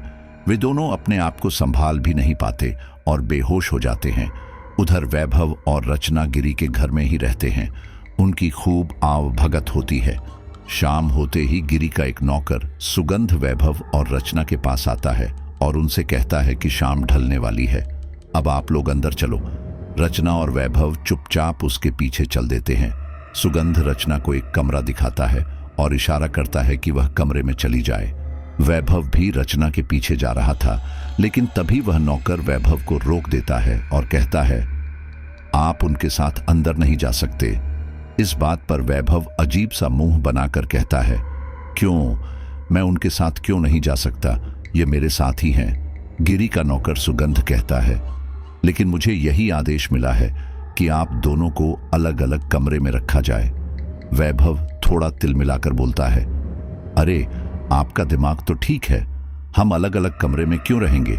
हमारे लिए यह गांव अनजान है, हम एक दूसरे को नहीं छोड़ सकते। वैसे भी हमारे दो साथी पहले ही यहां से जा चुके हैं। सुगंध कहता है, ये सब मुझे नहीं पता, लेकिन मैं अपने मालिक का आदेश नहीं टाल सकता, इसलिए आपको दूसरे कमरे में जाना होगा। इस बात पर रचना भी थोड़ा घबरा गई थी।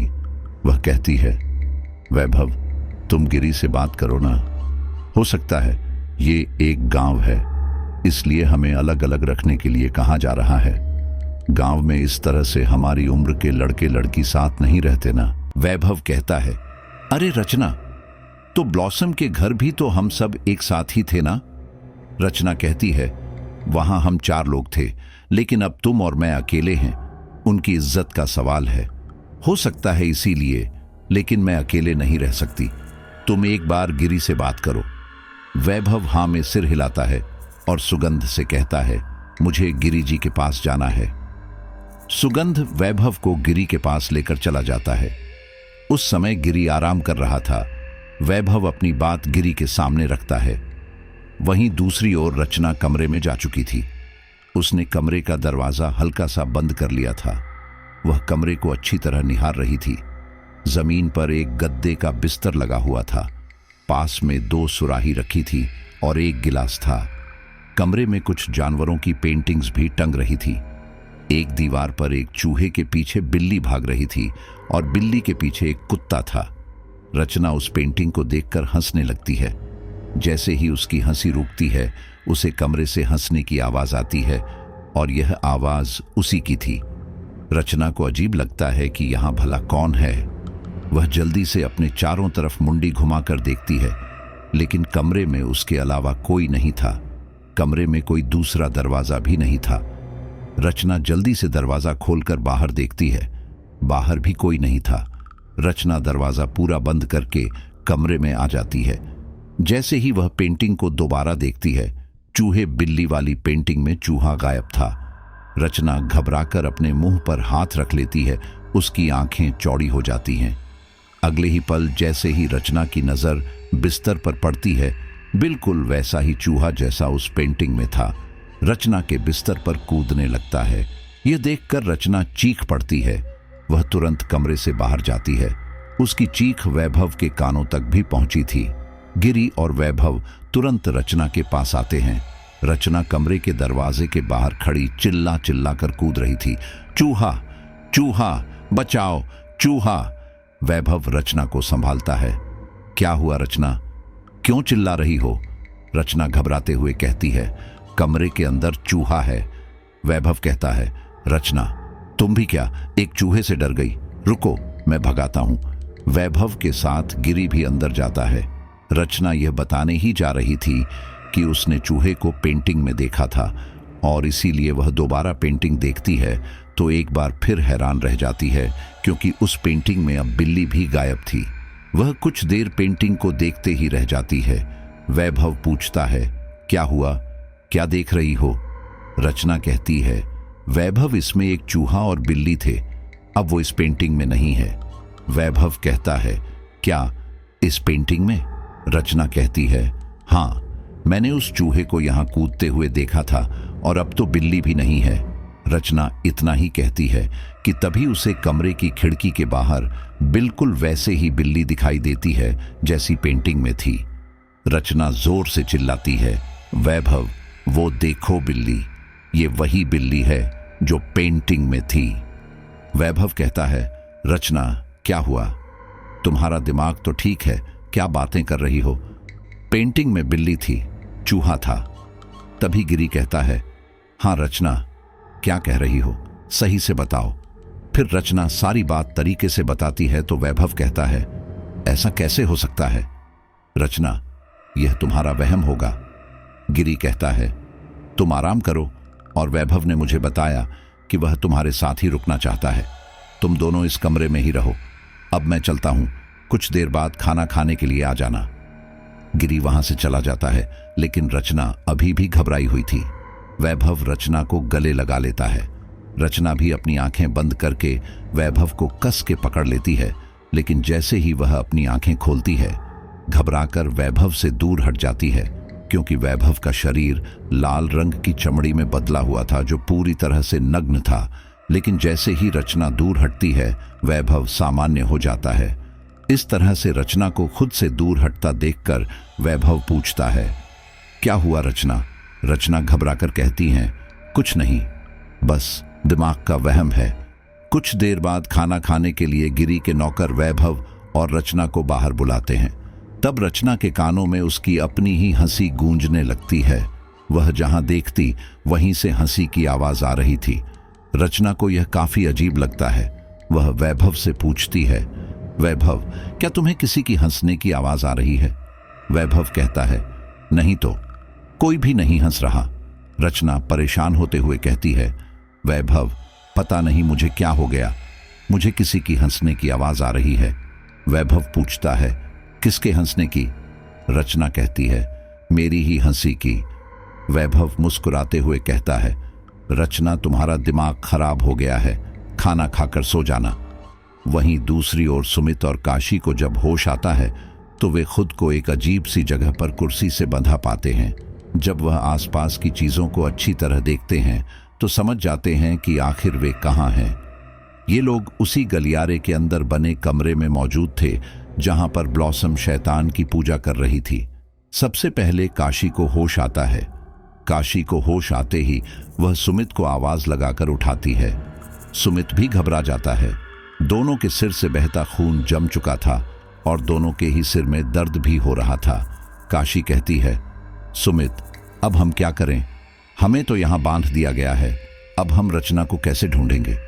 सुमित कहता है, घबराओ नहीं काशी, हम कुछ ना कुछ हल जरूर निकाल लेंगे।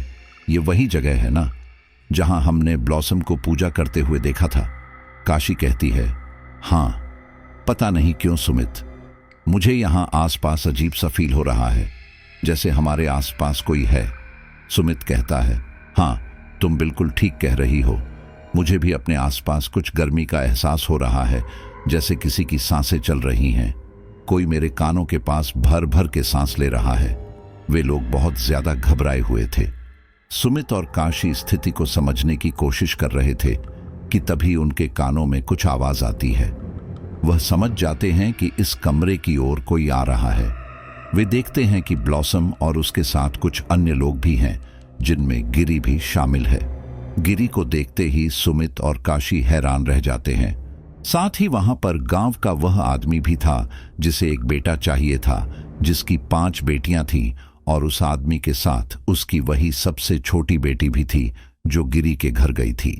सुमित और काशी कुछ समझ पाते उससे पहले ही ब्लॉसम जल्दी से दीवार पर बने चिन्ह के सामने एक लकड़ी का बड़ा गट्टा लाकर रखती है।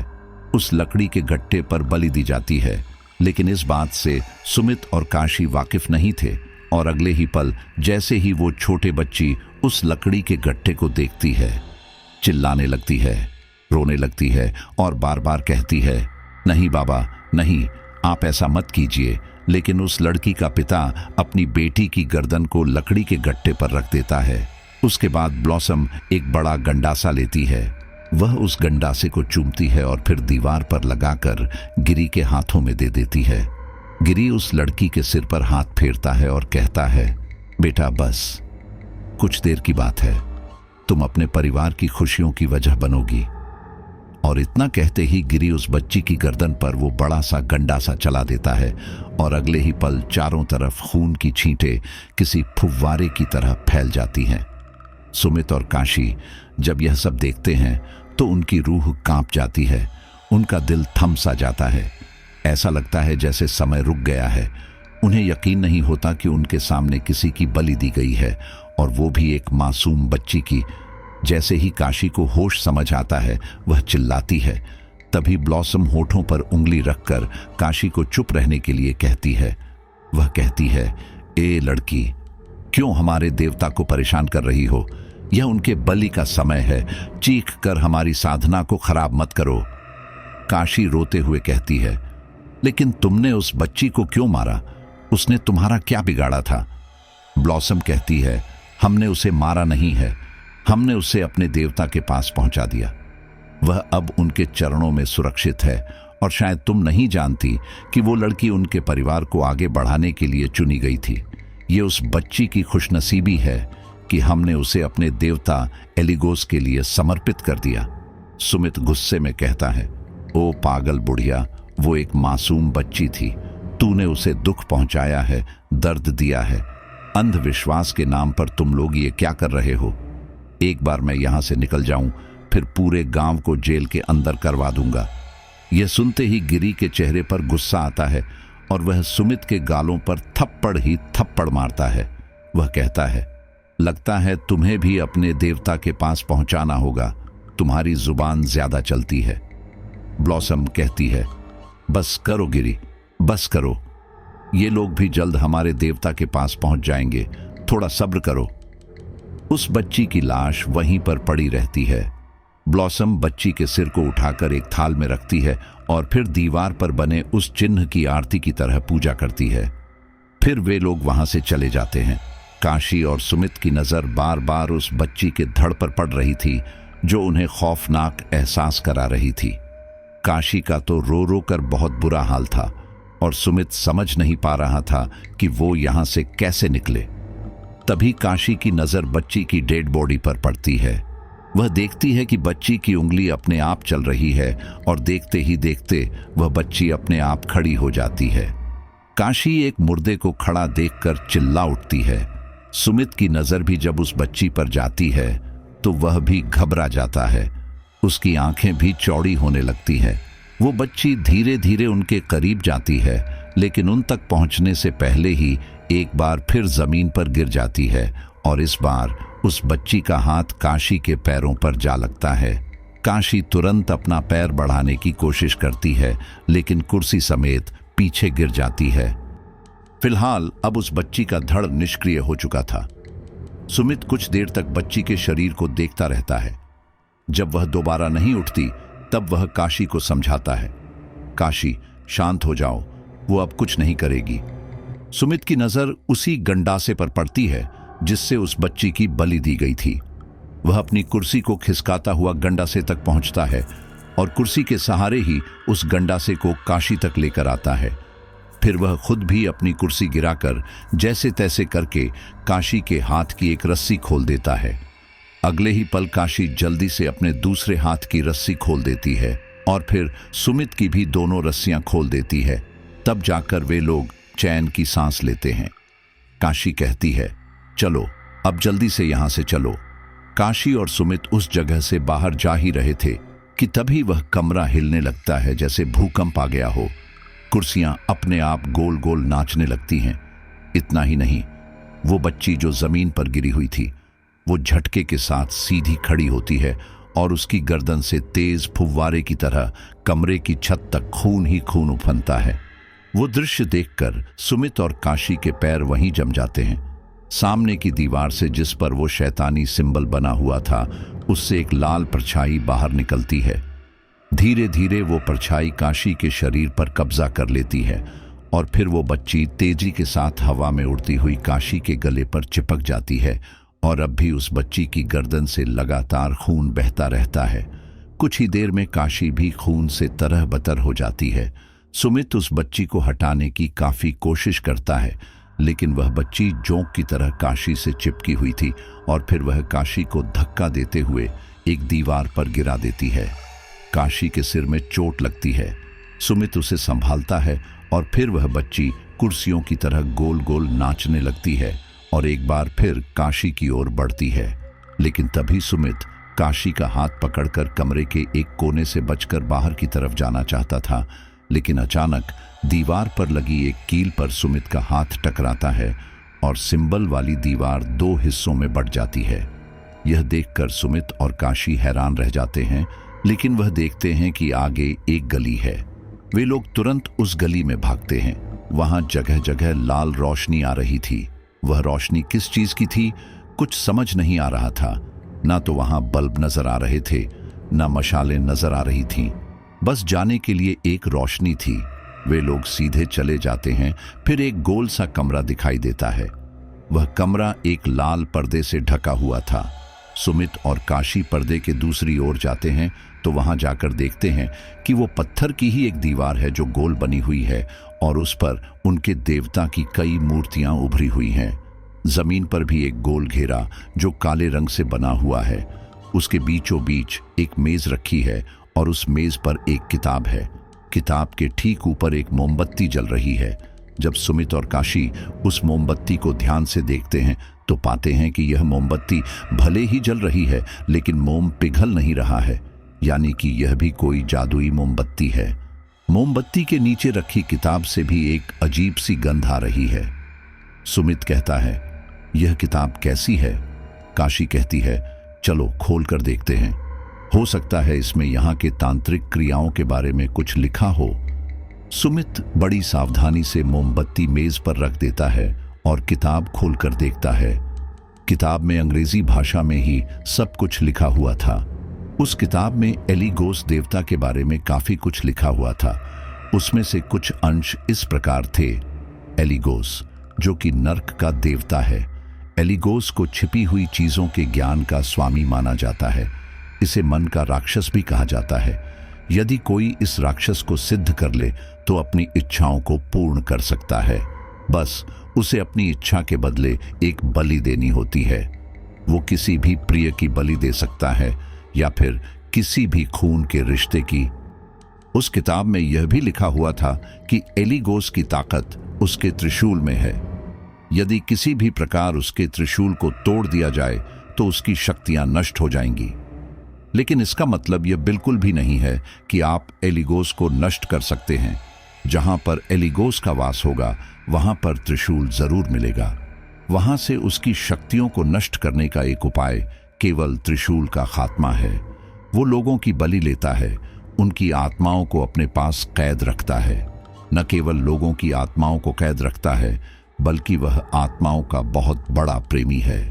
खास तौर पर लड़कियों की आत्माओं का, चाहे वह बच्ची हो, जवान हो या फिर बूढ़ी हो, वह उन्हें अपने लोक में यातनाएं देता है, जिससे उसे खुशी मिलती है और इसीलिए उसे नर्क के देवता के रूप में संबोधित किया गया। एलिगोस की पूजा करने वाला अपनी आत्मा को भी मिटा देता है। वह स्वर्ग में जाने के सभी रास्ते खो देता है। उसे इस दुनिया में सब कुछ मिल जाता है, लेकिन दुनिया की बात के लिए उसके पास कुछ नहीं बचता। सुमित यह सब पढ़ ही रहा था कि तभी काशी की नजर मेज पर रखी मोमबत्ती पर पड़ती है, जो अब पिघलकर बिल्कुल छोटी हो गई थी। काशी तुरंत सुमित से कहती है, सुमित यह देखो, यह मोमबत्ती तो पिघल गई और जब इस किताब पर रखी थी तब जरा सा मोम नहीं टपक रहा था। सुमित कहता है, शायद किताब की शक्ति के कारण। सुमित जल्दी से किताब को बंद करके उसके ऊपर वह मोमबत्ती रख देता है और एक बार फिर वह मोमबत्ती साधारण तरीके से जलने लगती है, बिना मोम को पिघलाए। वे लोग जानते थे कि अगर यह मोमबत्ती बुझ गई तो इस जगह पर अंधेरा हो जाएगा।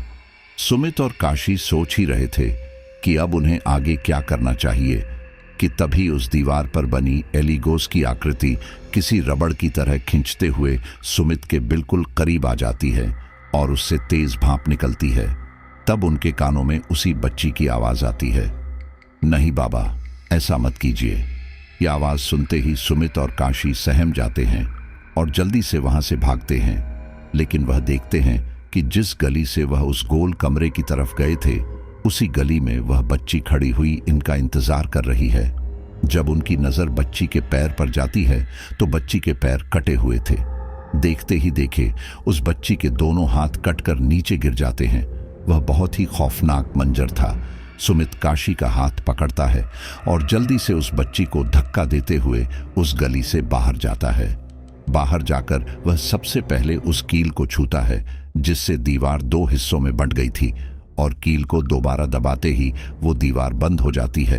तब जाकर सुमित और काशी राहत की सांस लेते हैं। सुमित कहता है, काशी देखो, मैं यह नहीं जानता कि आखिर वो लोग रचना का क्या करेंगे क्या नहीं करेंगे, लेकिन मैं इतना जानता हूं कि जिस तरह से उन्होंने इस मासूम बच्ची की जान ले ली, वे लोग रचना को भी नहीं छोड़ेंगे। हम रचना को कब और कैसे ढूंढ पाएंगे हमें यह भी नहीं पता, लेकिन हम तांत्रिक शक्तियों को खत्म करके ही रहेंगे। हमें पता चल चुका है कि उस त्रिशूल को नष्ट करके हम यहां होने वाली गतिविधियों को रोक सकते हैं। काशी कहती है, लेकिन हम त्रिशूल को तोड़ेंगे कैसे? सुमित कहता है, वो तो हमें त्रिशूल देखने के बाद ही पता चलेगा। चलो जल्दी से त्रिशूल को लेने चलते हैं। वे लोग उस कमरे से बाहर आते हैं जहां बड़े से होल में एलिगोस की मूर्ति उसके त्रिशूल के साथ खड़ी थी और उस पर एक काला कपड़ा ढका हुआ था। एलिगोस का वो त्रिशूल जमीन में गड़ा हुआ था जिसे निकालना काफी मुश्किल था। छूने में वह चट्टान का ही था, लेकिन बहुत ही कठोर चट्टान।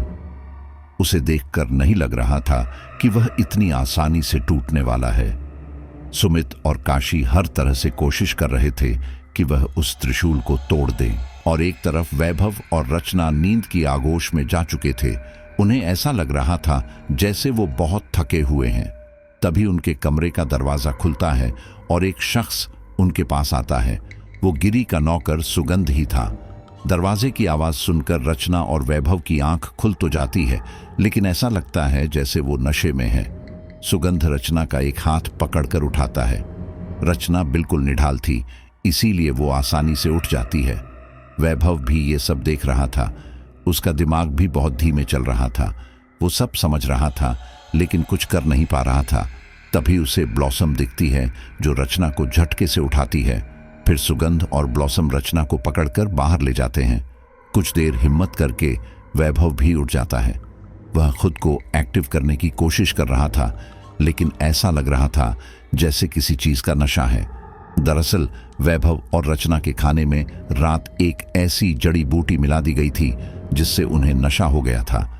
उनकी सारी मांसपेशियां शिथिल हो गई थी और वे अपने हाथ पैर ठीक से नहीं चला पा रहे थे। सुमित और काशी लगातार त्रिशूल को पत्थर से तोड़ने की कोशिश कर रहे थे, लेकिन उसमें एक चटक भी नहीं आ रही थी। तभी उन्हें एक नारा सुनाई देता है, हमारे देवता एलिगोस, हमारे देवता एलिगोस। यह आवाज किसी और की नहीं बल्कि ब्लॉसम और अन्य लोगों की थी। उनमें से एक आवाज नागस की भी थी। नागस की आवाज सुनकर सुमित और काशी घबरा जाते हैं, लेकिन उनकी घबराहट ज्यादा देर नहीं रहती, क्योंकि अब तो ब्लॉसम को भी उनकी सच्चाई के बारे में पता चल गया था। लेकिन वह इस बात पर अचंभित होते हैं कि आखिर ब्लॉसम ने नागस को ढूंढा कैसे होगा। फिलहाल सुमित और काशी उन लोगों की आवाज सुनकर जल्दी से कहीं छुप जाते हैं और छिपकर इन लोगों को देखते हैं। वे लोग देखते हैं कि ब्लॉसम और एक अन्य व्यक्ति जो कि सुगंध था, वो रचना को पकड़ते हुए मंदिर के अंदर ही ला रहे हैं। रचना को बेहोशी की हालत में देखकर काशी घबरा जाती है। वह कुछ बोलने वाली थी कि सुमित उसे चुप रहने का इशारा करता है। वे लोग शांति के साथ देखते हैं कि ये लोग अब क्या करेंगे, लेकिन जल्द ही वे समझ जाते हैं कि रचना को उसी कमरे में लेकर जा रहे हैं जहां उस बच्ची की बलि दी गई थी। एक बार फिर सुमित और काशी ब्लॉसम का पीछा करते हुए उस गलियारे में जाते हैं जहां शैतान की पूजा का कक्ष बना हुआ था, और एक बार फिर वे उस छोटी सी ताक से अंदर झांकने की कोशिश करते हैं। वह देखते हैं कि रचना नशे में झूम रही है। वे लोग रचना को एक कुर्सी पर बैठा देते हैं, लेकिन तभी ब्लॉसम का ध्यान 2 खाली कुर्सियों और टूटी हुई रस्सियों पर जाता है, जिसे देखकर वह घबरा जाती है और गिरी से कहती है, गिरी, वो दोनों कहाँ गए? मैंने तो उन्हें यही बांधा था। गिरी कहता है, ऐसा कैसे हो सकता है? और उस बच्ची का धड़ कहाँ गया? ब्लॉसम कहती है, ओ एलिगोस देवता, पता नहीं वे लोग कहाँ गए। कहीं ऐसा तो नहीं कि वो लोग बच्ची के धड़ को लेकर कहीं चले गए। तब गिरी की नजर रचना पर पड़ती है। वह कहता है, फिलहाल उन दोनों को अभी छोड़ो। वो वैसे भी इस गांव से बाहर नहीं जा पाएंगे। हमें पहले रचना की बलि देनी है। गिरी ब्लॉसम से कहता है, यह हमारी अब तक की सबसे सर्वश्रेष्ठ बलि होगी। इसके बाद एलिगोस देवता हमें बहुत सारे आशीर्वाद देंगे। ब्लॉसम भी खुश होते हुए कहती है, बिल्कुल गिरी, ये हमारी सर्वश्रेष्ठ बलि होगी। गिरी कहता है, लेकिन उससे पहले हमें इसे होश में लाना होगा ताकि इसे पता चले कि यह किसको समर्पित हो रही है। नागज वहीं पास में रखी एक कांच की बोतल से एक रस निकालता है और रचना को पिलाता है। रचना जैसे ही उस रस को पीती है, धीरे धीरे उसे होश आने लगता है और शरीर में जान भी वापस आती है। वह अपने आप को अजीब सी जगह देखकर घबरा जाती है। जैसे ही उसकी नज़र ब्लॉसम और नागाज पर पड़ती है, वह कहती है, ब्लॉसम तुम, ये मैं कहाँ हूँ और वैभव कहाँ है? रचना की नज़र जमीन पर पड़े खून पर भी पड़ती है। तब जाकर रचना के मन में डर की लहर दौड़ती है। रचना एकदम कुर्सी से खड़ी होती है, लेकिन तभी ब्लॉसम रचना को जोर से धक्का देकर वापस कुर्सी पर बैठा देती है। रचना घबराते हुए कहती है, ब्लॉसम, ब्लॉसम, ये तुम क्या कर रही हो? मुझे जाने दो यहाँ से। तुम मुझे कहाँ लेकर आई हो? ब्लॉसम कहती है, चुपचाप बैठी रहो।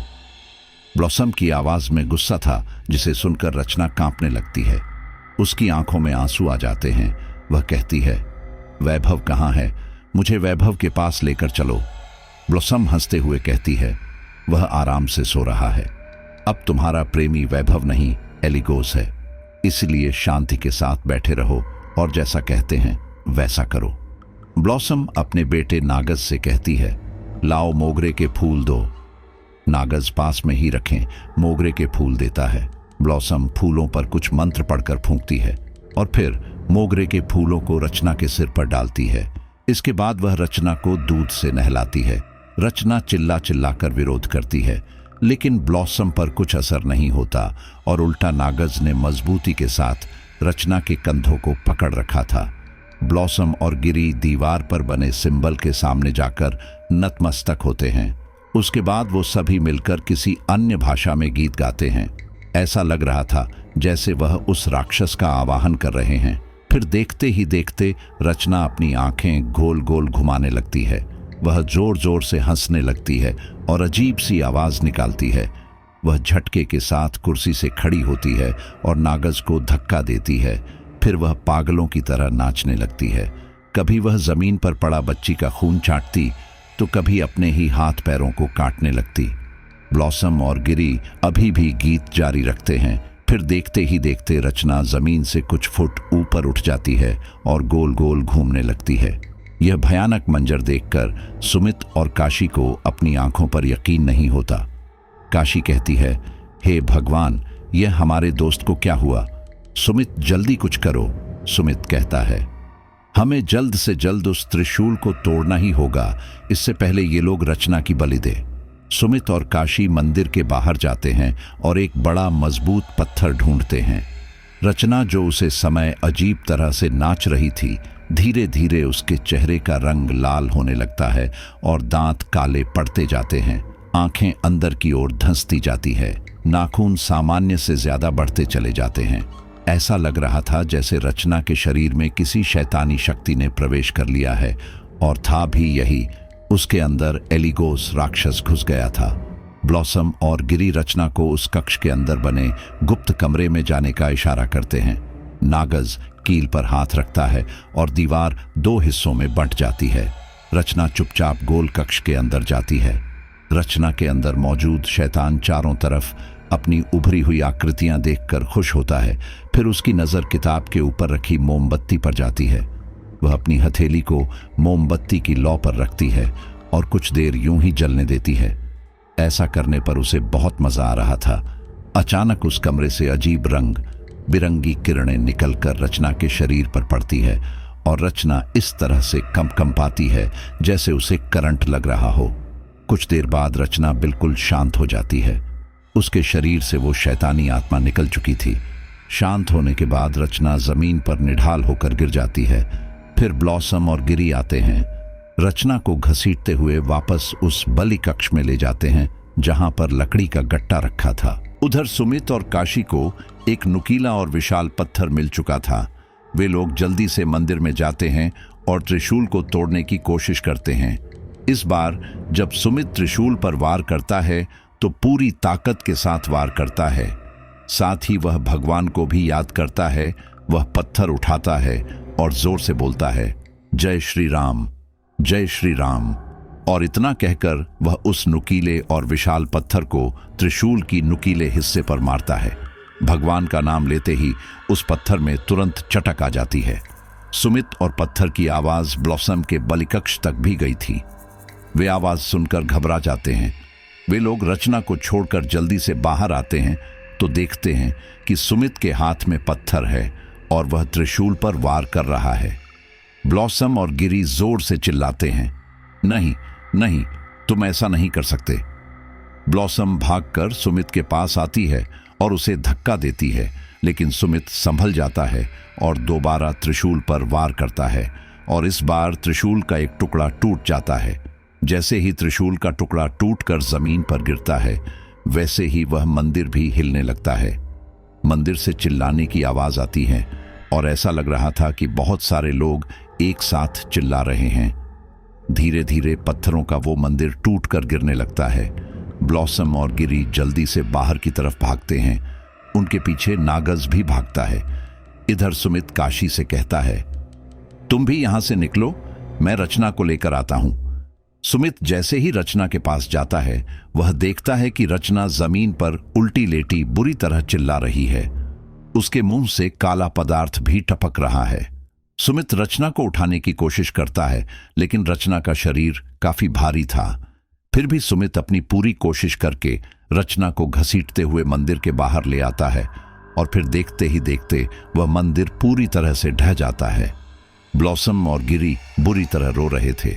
नागज के चेहरे पर भी उदासी छाई हुई थी। कुछ देर तक सब शांत रहते हैं और उस टूटे हुए मंदिर को देखते रहते हैं। फिर अचानक ब्लॉसम, गिरी और नागज हंसने लगते हैं। हंसते हंसते उनकी हंसी तेज होने लगती है। फिर वे तीनों एक दूसरे को गुस्से से देखते हैं और मारने लगते हैं। सुमित उन्हें छुड़ाने की कोशिश करता है, लेकिन कोई फायदा नहीं होता। वे तीनों आपस में झगड़ा करते रहते हैं। नागाज के हाथ में वही गंडासा था जिससे बलि दी जाती है। पता नहीं उन लोगों को क्या हो गया था। वे लोग एक दूसरे की जान के दुश्मन बन गए थे। शायद उनके शरीर में शैतानी ताकत का नकारात्मक प्रभाव पड़ रहा था। अंत में नागाज अपनी ही मां को मार देता है।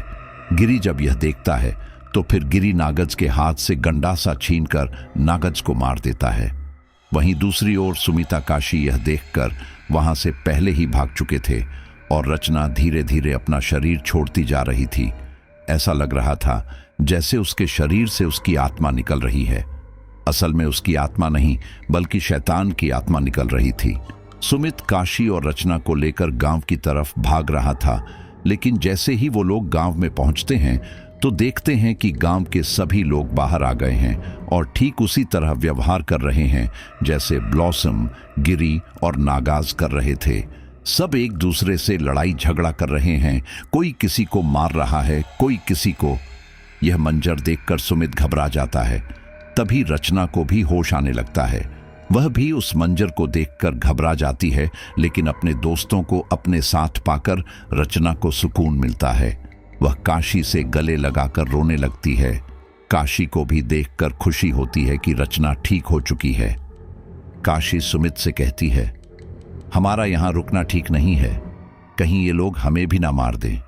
सुमित कहता है, लेकिन हमें वैभव को ढूंढना होगा। वो कहां है? तभी रचना बोलती है, वह गिरी के घर है। सुमित काशी और रचना को गांव से बाहर जाने के लिए कहता है और खुद वैभव के पास पहुंचता है। वह देखता है कि वैभव नशे की हालत में गिरी के बरामदे में बैठा है और उसके सामने गिरी के घर के नौकर आपस में लड़ाई कर रहे हैं। सुमित उन लोगों से बचता बचाता जैसे तैसे करके वैभव को बाहर ले आता है और सबकी नजरों से बचकर गांव के बाहर ले जाता है। पूरी रात गुजर जाती है और दिन निकल आता है। वे लोग अभी भी जंगल में भटक रहे थे। तभी इन्हें ट्रक के भोंपू की आवाज आती है। वे लोग समझ जाते हैं कि हम लोग मेन सड़क के बहुत करीब है और फिर उनके अंदर एक नया मनोबल आता है और बहुत जल्द वे लोग मुख्य सड़क तक पहुंच जाते हैं। काफी देर बाद इंतजार करने के बाद उनके सामने से एक ट्रक गुजरता है और उस ट्रक की मदद से शहर तक पहुंच जाते हैं। दोस्तों, जाने अनजाने में हम ऐसे लोगों से मदद मांग लेते हैं जो हमारी परेशानी का सबक बन जाते हैं और फिर हमें पता ही नहीं चलता कि हम उनके कौन सी शैतानी ताकत के पीछे जा रहे हैं। न केवल भारत में बल्कि पूरे विश्व में न जाने ऐसे कितने लोग हैं, कितने कबीले हैं, कितने समाज हैं जो शैतानों को पूजते हैं, उन्हें अपने भगवान मानते हैं और उनके लिए वह सब कुछ करते हैं जो इंसानियत के खिलाफ होता है। लेकिन वे लोग नहीं जानते कि वो लोग अपना ही नुकसान कर रहे हैं। इसीलिए हमें भगवान का साथ कभी नहीं छोड़ना चाहिए। भगवान का नाम मात्र लेने से ही इंसान के कष्ट दूर हो जाते हैं, जैसे अभी इस कहानी में सुमित के द्वारा भगवान का नाम लेने पर उसकी सारी परेशानियां दूर हो गईं। चलिए अब कुछ साथियों के नाम लेते हैं। विद्या केरला, फिजा पाकिस्तान, गोविंद राज बलिया, निक्की, बंटी श्रीवास्तव, कुरैशी गुलाउटी, अमन प्रिया दिल्ली, दिनेश कश्यप बरेली, ऋषि कश्यप बरेली, नजीर अली हाथरस। बहुत बहुत धन्यवाद। मिलते हैं एक नए हॉरर अनुभव के साथ।